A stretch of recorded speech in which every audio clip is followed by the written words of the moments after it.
Assalamualaikum warahmatullahi wabarakatuh.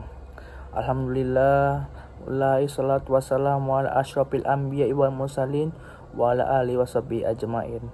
Allahumma sholli ala sayyidina Muhammad wa ala ali Muhammad kama shallaita ala Ibrahim wa ali Ibrahim innaka Hamidum Majid. Amma ba'du. Bapak-bapak, ibu-ibu dan kaum muslimat yang saya hormati dan muliakan oleh Allah Subhanahu wa taala. Pertama-tama, marilah kita panjatkan puji dan syukur kita kepada Allah Subhanahu wa taala karena kita semua pada saat ini masih diperkenankan oleh Allah untuk berkumpul di acara yang berbahagia ini. Selawat serta salam semoga tetap tercurahkan kepada junjungan kita Nabi besar Muhammad SAW, karena dari beliaulah kita semua dapat mengetahui ajaran-ajaran Islam, sehingga kita dapat membedakan mana sesuatu yang hak dan mana sesuatu yang batil. Tidak lupa kepada keluarganya, para sahabatnya, dan semoga sampai kepada kita setelah umatnya yang mudah-mudahan mendapat syafaat darinya. Amin amin.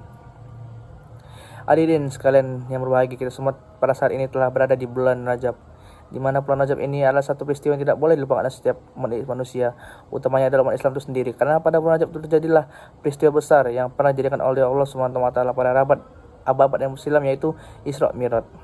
Allah Subhanahu wa taala berfirman dalam surat Al-Isra ayat 1 yang berbunyi,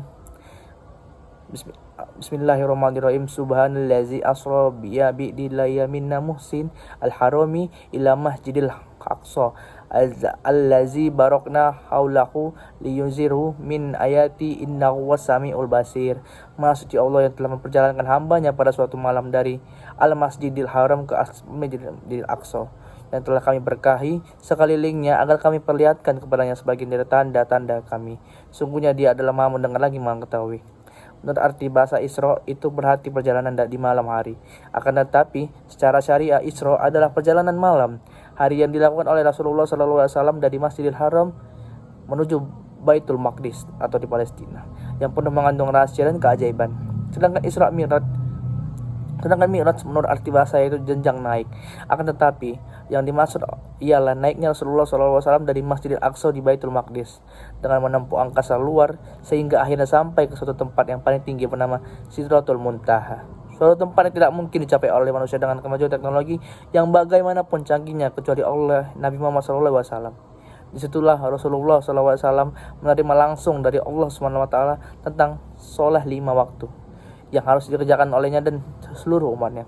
Hadirin yang berbahagia, pada bulan yang penuh berkah ini kita perlu lebih banyak melakukan muhasabatun nafsi atau introspeksi diri, terutama yang berhubungan dengan peningkatan kualitas sholat kita khususnya dan kualitas ibadah secara keseluruhan.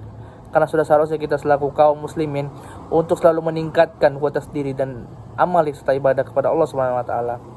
Celakalah orang yang amal hari ini lebih buruk dari hari kemarin. Rugilah orang yang amal hari ini sama dengan amal hari kemarin. Maka beruntunglah orang yang jika amal hari ini lebih baik dari hari kemarin. Karena amal ibadah salat menjadi tolak ukur dari identitas seorang muslim. Maka segala upaya untuk mendapatkan salat yang khusyuk, ikhlas dan makbul termasuk langkaran ibadah. Sedangkan salat khusyuk, ikhlas dan makbul itu tidak akan pernah terwujud jika tidak ditunjang dengan ilmu. Oleh sebab itu, Islam mengajarkan semua muslimin muslimat untuk menuntut ilmu. Hadirin yang dirahmati Allah, umat Islam mulai sadar pada saat perintah sholat mulai diwajibkan, ternyata banyak sarana dan prasarana pendukung yang menghantarkan pada ibadah sholat yang khusyuk. Karena ibadah sholat mengandung syarat dan rukun. Adapun perkara rukun akan dapat dipenuhi dengan cara menggali ilmu sholat. Sedangkan yang menyangkut masalah syarat akan berhubungan dengan alat dan materi. Hadirin ya rahimakumullah, bulan Rajab di mana kita melewatinya dari tahun ke tahun dan tidak sekadar melewati, kita selaku kaum muslimin selalu menyambut bulan Rajab ini dengan peringatan-peringatan, pengajian-pengajian yang dikaitkan dengan uraian tentang sholat. Tapi apakah dengan datangnya bulan Rajab ini akan selalu lewat begitu saja? Tentu tidak, karena yang lebih penting bagi kita adalah merenungi dan memaknai ibadah sholat itu dengan aktivitas hidup kita. Pada saat sholat itu diwajibkan untuk khusyuk, maka dalam khusyuk pekerjaan apapun kita harus khusyuk atau serius atau sungguh-sungguh. Ketika sholat itu disyaratkan untuk bersih dari hadas, maka dalam melakukan apapun itu harus bersih dari kebohongan, tidak korupsi dan saling menjolimi. Jika seorang buruh tidak korupsi waktu, dan jika si majikan tidak memperlakukan pekerja dengan semena-mena, demikian pula masih banyak hikmah salat yang perlu kita telaah secara mendalam. Mari kita aplikasikan makna salat kita di luar salat. Semoga kita selalu diberi kekuatan petunjuk dan pertolongan dari Allah Subhanahu wa taala. Amin. Sekian yang dapat saya sampaikan. Mudah-mudahan bermanfaat. Terima kasih atas segala perhatiannya dan mohon maaf atas ada kekurangan dan kehilafannya. Wassalamualaikum warahmatullahi wabarakatuh.